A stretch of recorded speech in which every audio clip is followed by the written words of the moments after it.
এক্সেলে যখন আপনি নিউমেরিক্যাল নাম্বারগুলো লিখবেন অর্থাৎ যে কোনো নাম্বার লিখবেন তখন যে ফরম্যাটটা নিয়ে কাজ করতে হয় সেটা হচ্ছে নাম্বার ফরম্যাট। সো এই নাম্বার ফরম্যাটটা নিয়ে আপনি কিভাবে কাজ করবেন তো সেটা দেখানোর জন্য আমি এখানে একটা মাইক্রোসফট এক্সেল ফাইল ক্রিয়েট করি এবং এটাকে আমি ডাবল ক্লিক করে ওপেন করলাম। ওপেন করার পর এটাকে কন্ট্রোল+1 ক্লিক করে সিলেক্ট করার পর এটার ফন্ট নেম দিলাম হচ্ছে আমি টাইম নিউ রোমান এবং এটার ফন্ট সাইজটা আমি করে দিলাম হচ্ছে 24। ওকে, বড় হয়ে বসার জন্য। এবং এটা আমরা একটা কাজ করতে পারি, এটাকে একটু জুম করলাম ফাইলটাকে বা এই শীটটাকে একটু জুম করলাম, ওকে, যাতে আপনাদের ভিজিবিলিটিটা সহজ হয় বা দেখতে ভালো লাগে। তো আমি এটাকে জুমও করলাম এবং সেভও দিলাম।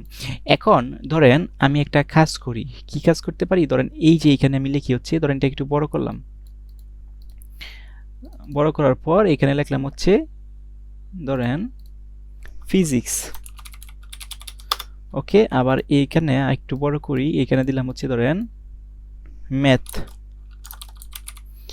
এবং এইখানে দিলাম হচ্ছে আমি ধরেন আইসিটি।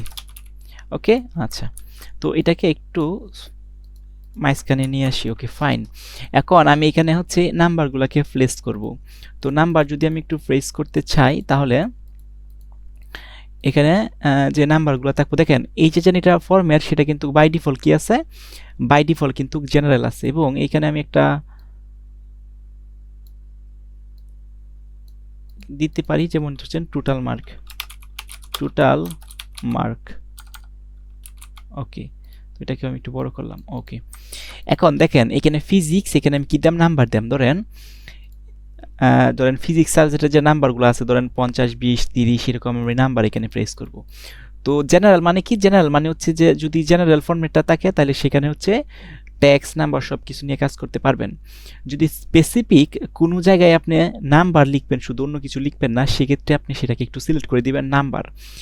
এখন আমি দেখেন একটা বিষয় আপনাকে দেখাই, ধরেন এখানে আমি লিখলাম হচ্ছে ধরেন ফিজিক্সের আমি নাম্বার দিলাম ধরেন 50 এবং এরপরে দিলাম হচ্ছে ধরেন 60। দেখেন এটা জেনারেল থাকলে কিন্তু এটা এই অবস্থায় আছে।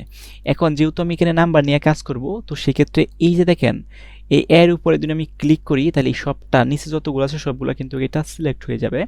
সিলেক্ট হয়ে যাওয়ার পর আপনার এই জেনারেল থেকে আমি এখানে নাম্বার করে দিলাম। দেখেন এই যে নাম্বার, দেখেন নাম্বার করার সাথে সাথেই দেখেন নাম্বারের পরে কিন্তু ডট ডট আছে, অর্থাৎ একটা স্ট্যান্ডার্ডস নিয়ম কিন্তু চলে আসছে।